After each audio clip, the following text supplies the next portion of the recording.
ಲೋಕ ಸಂಗ್ರಾಮದಲ್ಲಿ ಅತಿ ಹೆಚ್ಚಿನ ಸ್ಥಾನ ಗೆಲ್ಲಲೇಬೇಕು ಅಂತ ಕಾಂಗ್ರೆಸ್ ಪಾಳಿಯ ಕೂಡ ಇನ್ನಿಲ್ಲದ ಕಸರತ್ತು ಮಾಡ್ತಾ ಇದೆ. ಅದರಲ್ಲಿ ಪ್ರಮುಖವಾಗಿ ಸಿಎಂ ಸಿದ್ದರಾಮಯ್ಯ, ಡಿಸಿಎಂ ಡಿಕೆ ಶಿವಕುಮಾರ್ ಅವರ ಟಾರ್ಗೆಟ್ ನೇರವಾಗಿ ಜೆಡಿಎಸ್ ಪ್ರತಿನಿಧಿಸುವ ಕ್ಷೇತ್ರಗಳೇ ಸಿಎಂ ಡಿಸಿಎಂ ಟಾರ್ಗೆಟ್ ಆಗಿದೆಯಂತೆ. ಜೆಡಿಎಸ್ ಗೆಲ್ಲದಂತೆ ಸಿಎಂ ಡಿಸಿಎಂ ರಣತಂತ್ರ ಹೂಡಿದ್ದಾರೆ.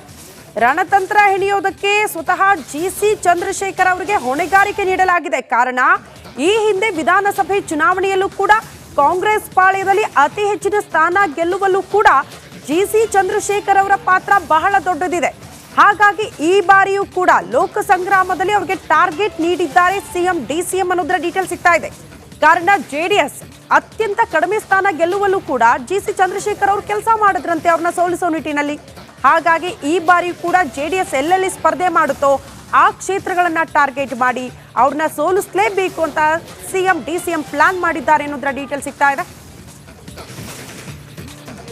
ಮಂಡ್ಯದಲ್ಲಿ ಮತ್ತು ಎಲ್ಲಿ JDS ಸೀಟ್ಗಳು ಸಿಗುತ್ತೆ ಅಲ್ಲಿ ಸಂಪೂರ್ಣವಾಗಿ ಟಾರ್ಗೆಟ್ ಮಾಡಿ ಕಾಂಗ್ರೆಸ್ ಗೆಲ್ಲುವಕ್ಕೆ ಯಾವೆಲ್ಲ ಸ್ಟ್ರಾಟಜಿಗಳನ್ನು ತಮ್ಮ ಪಕ್ಷದಿಂದ ಮಾಡ್ತೀರಿ ಅಂತ ಸರ್? ನಿಮ್ಮ ಪ್ರಕಾರ ಎಲ್ಲೆಲ್ಲಿ ಗೆಲ್ಬೋದು JDS ಹೇಳಿ?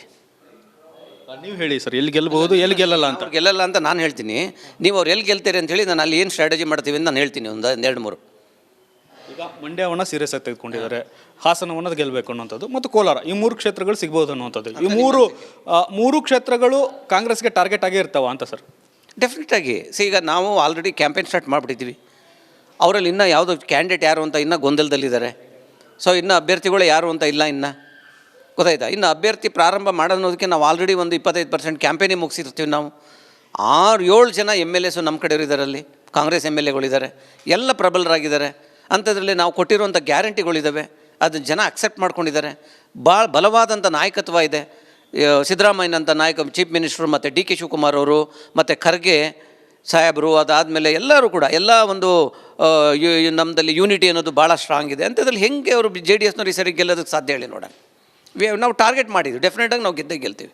ವಿಧಾನಸಭೆ ಮಾದರಿಯಲ್ಲೇ ಸೋಲಿಸ್ತೀರಿ? ವಿಧಾನಸಭೆ ಮಾದರಿನಲ್ಲೇ ನಾವು ಚುನಾವಣೆ ನಡೆಸ್ತೀವಿ. ನಾವು ಕಾಂಗ್ರೆಸ್ ಗೆಲ್ತೀವಿ, JDSನ ಗೆಲ್ಲೋದಕ್ಕೆ ಬಿಡೋದೇ ಇಲ್ಲ ಅಲ್ಲಿ ನಾವು. Thank you sir, republic Kannada ಜೊತೆ ಮಾತಾಡೋದಕ್ಕೆ. ಇದಿಷ್ಟು GC ಚಂದ್ರಶೇಖರ್ ಅವರ ಮಾತು. ಕ್ಯಾಮ್ರಾಮನ್ ಮಂಜುನಾಥ್ ಜೊತೆ ಬಸವರಾಜ್ ಚಂತಿಮಠ್, ರಿಪಬ್ಲಿಕ್ ಕನ್ನಡ. ಇದು ನಿಮ್ಮ ಧ್ವನಿ.